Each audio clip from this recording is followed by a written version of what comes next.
శ్రీను ఛానల్కి స్వాగతం సుస్వాగతం. మీ అందరికీ మణిపూర్లో గొడవలకు కారణం ఏంటంటే విషయం మీ ముందు వివరించాలనేటువంటి సంకల్పంతో ఇవాళ ఈ వీడియో చేయడం జరుగుతూ ఉంది.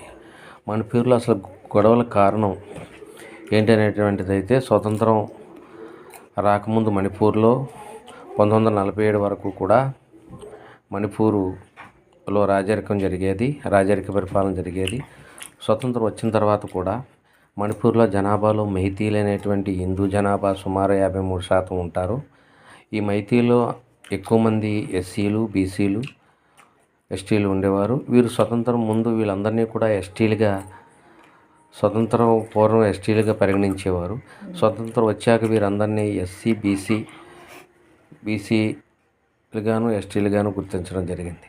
ఇక తర్వాత ఉన్నటువంటి తెగల్లో వలస తెగలైనటువంటి కుక్కీలు ఒక 15%, మిగిలిన నాగాలు, తర్వాత రోహింగ్యాలు, మిగిలిన కొండజాతీయులు, మిగిలిన వారు ఉంటారు. అయితే ఈ యొక్క మణిపూర్ యొక్క భౌగోళిక పరిస్థితులను చూపించినట్లయితే, ఒక ఫుట్బాల్ ఆడే ఆట స్థలంలో మైతీలు ఉన్నట్లయితే, మిగిలిన ఉరిచొట్ల ప్రాంతం ఆ గ్యాలరీస్లో ఇల్లు ప్రాంతంగా ఉంటుంది. ఆ ప్రాంతంలో మైనార్టీలైనటువంటి కుక్కీలు, వీరు కూడా బర్మా నుంచి వలస వచ్చినటువంటి అక్రమంగా వలస వచ్చిన దారిలో ఈ కుక్కీలు ఈ భారతదేశంలో పుట్టినవారు కాదు వీళ్ళు. అలాగే రోహింగ్యాలు కానీ, ఇంకా నాగాలు కానీ, నాగాలాండ్ నుంచి వలస వచ్చిన వాళ్ళే.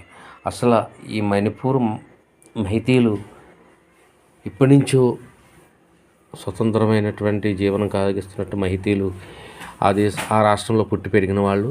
సుమారు జనాభా 35 లక్షలు అయితే వాళ్ళు 53% ఈ మైతీలే ఉన్నారు. ఈ కుక్కీలు బర్మా నుంచి అక్రమంగా వలసదారులుగా వచ్చి ఇక్కడ అనేక సంవత్సరాల నుంచి ఉండి, ఇక్కడ మన రాజకీయ నాయకులు ఓట్ల బ్యాంక్ రాజకీయాలతో వాళ్ళకి ఓటర్లుగా చేర్చుకుని ఆ ఓట్ల కోసం వాళ్ళకి ఓటు హక్కులు కల్పించడం జరిగింది. అంతేగాని వారు నిజంగా ఈ భారతదేశ పౌరులు కాదు. వీళ్ళు మయన్మార్లో అక్కడ ఉన్నటువంటి గవర్నమెంట్, ముఖ్యంగా అక్కడ బౌద్ధిస్టు మతం అమల్లో ఉన్నటువంటి బర్మాలో వీరిని క్రిస్టియన్స్ అని అక్కడి నుంచి తయారేస్తే ఇక్కడికి వచ్చి వలసదారులుగా వచ్చి ఇక్కడ క్రిస్టియన్స్ మతాన్ని ఆచరిస్తూ ఇవాళ మెజార్టీ పౌరులైనటువంటి మైతీల మీద దాడులకి, అనేక ఉగ్రవాద చర్యలకు పడుతూ ఉంటున్నారు. అయితే మన పేపర్లో వస్తున్నటువంటి విషయంలో ఇక్కడ కుక్కీల మీద జరిగింది అనేటువంటి విషయం, వాళ్ళు ఎక్కడి నుంచి వచ్చారంటే విషయం దాచిపెట్టి, అదిగో క్రిస్టియన్స్ మీద దాడి జరిగింది, ఇంతమంది చేశారు అని అసలు హింసాకాండే. వీరు హిల్స్ ప్రాంతంలో ఉండి ఈ ట్రైబల్ చట్టం ప్రకారం ఆ హిల్స్ ప్రాంతంలో మైదాన ప్రాంతంలో ఉన్నటువంటి మైతీలు అక్కడ భూములు కొనుక్కునేటువంటి పరిస్థితి లేదు. ఇక్కడ ఉన్నటువంటి మైదాన ప్రాంతంలో ఉన్న తక్కువ భూమిలో ఎక్కువ మంది ఉండటం, జనాభా ఎక్కువ ఉండటం వల్ల వాళ్ళకి ప్రాబ్లం అవుతుంది. అదే హిల్స్ ప్రాంతంలో ఉన్నటువంటి మైతీలను బలవంతంగా దౌర్జన్యంగాను మైతీలను అక్కడి నుంచి పంపించేయటం జరుగుతూ ఉంటుంది. వీళ్ళు అక్రమ వలసదారులైన వీళ్ళు పౌరసత్వం సాధించి ఈ దేశంలో పుట్టి పెరిగినటువంటి మైతీల మీద అనేక దౌర్జన్యాలు, హింసాత్మక చర్యలు చేస్తున్నారు. అయితే ఆ విషయాన్ని తెలుసుకునేటువంటి మన భారతదేశంలోని కొంతమంది ఇవాళ భారతదేశంలో పుట్టి పెరిగి వాళ్ళు పుట్టింది హిందూ మతమైన తర్వాత కన్వర్ట్ అయిపోయి అసలు ఎందుకు క్రిస్టియన్ల మీద దాడి జరుగుతుంది, అసలు క్రిస్టియన్స్ అంటే ఎక్కడిది ఏంటి అనేది జాతీయ భావం కూడా లేకుండా వాళ్ళు విమర్శలు చేస్తూ ఉంటారు. కానీ యాక్చువల్గా ఈ దేశంలో పుట్టిన వాళ్ళు ఎవరైనా సరే భారతదేశం ఈ దేశం యొక్క దేశభక్తిని చాటుకోవాల్సి ఉంటుంది.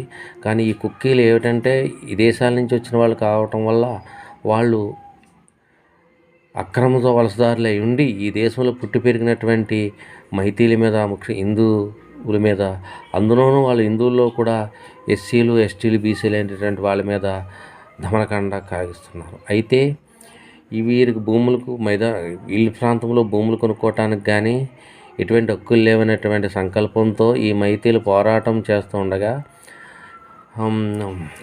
మణిపూర్ హైకోర్టు మైతీలకి ఎస్టీ హోదా ఇవ్వొచ్చా అనే ఒక విషయాన్ని పరిశీలించవలసిందిగా రాష్ట్ర ప్రభుత్వానికి ఆదేశిస్తూ ఒక ఆర్డినెన్స్ జారీ చేసింది. అయితే దాన్ని పరిశీలించడానికి గవర్నమెంట్ ఇంకా పూనుకోలకు ముందే ఈ మిగిలినటువంటి ఎస్టీ వర్గాలు ఏవైతే ఉన్నాయో, ఈ కుక్కీలు అయితేనేమి, నాగాలు అయితేనేమి, హింసాత్మక చర్యలు పాల్పడి మణిపూర్ని ఒక అగ్నిగుండంగా చేర్చారు. ముఖ్యంగా ఇలాంటి పరిస్థితులు కలగడానికి ఇంతకుముందు పరిపాలించినటువంటి పాలకులు ఒట్టు రాజకీయాల వల్లే జరుగుతూ ఉంది. అంతేకాకుండా దేశంలో కూడా అనేక రాష్ట్రాల్లో మత మార్పిడిలు జరుగుతూ, అసలు మత మార్పిడిలు ఎందుకు జరుగుతున్నాయి, ఎందుకు మతం మారుతున్నాడని తెలియకుండా మతాలు మారటం, తద్వారా ఈ దేశంలో తింటూ ఈ దేశంలో ఉంటూ కూడా ఈ దేశానికి వ్యతిరేకంగా అనేక కార్యకలాపాలు చేస్తున్నారు. అలాంటి వారిని ఖండించవలసింది పోయి చదువుకున్న వాళ్ళు కూడా మతమౌఢ్యంలో, మతములు మారి వాళ్ళని సమర్థించడం ఎంతవరకు నిజము? ఇవాళ మణిపూర్లో జరుగుతున్నటువంటి ఈ సంఘటనలు కొన్నాళ్ళకి మన ఆంధ్రప్రదేశ్లో జరగచ్చు, కేరళలో జరగచ్చు, తమిళనాడులో జరగచ్చు. ఇప్పటికీ అస్సాంలో కూడా ఇలాగే వలసదారుల వల్ల ఈ మత కలహాలు, విదేశీయులు వలసదారుల వల్ల చాలా ప్రాబ్లమ్స్ ఎదుర్కొంటున్నారు. అదే పరిస్థితి మన ఆంధ్రప్రదేశ్, కేరళ, కర్ణాటకలో ముఖ్యంగా దక్షిణాదిలో వచ్చే పరిస్థితులు కనపడుతున్నాయి. కాబట్టి ఈ మత మార్పిడిల మీద చదువుకున్న విద్యార్థులు, యువకులు, విద్యావంతులు కూడా ఆలోచించాలి ఒకసారి.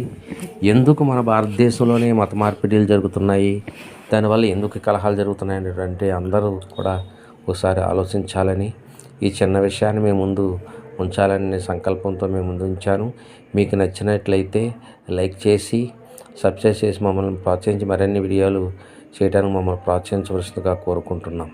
మొత్తం మీద ఇక్కడ మణిపూర్లో జరుగుతున్నటువంటి విషయంలో అక్రమ వలసదారుల వల్లే ఈ ఆగడాలు జరుగుతున్నాయి తప్ప ఆ రాష్ట్రంలో ఉన్నటువంటి మహిళల వల్ల కాదనేటువంటిది ఈ రాష్ట్రంలోనూ ఈ దేశంలో ఉన్న ప్రజలందరూ గమనించాలని కోరుకుంటూ ఈ వీడియోని మేము చేయడం జరిగింది. మీకు నచ్చితే లైక్ చేయండి, ప్రోత్సహించండి. జై హింద్.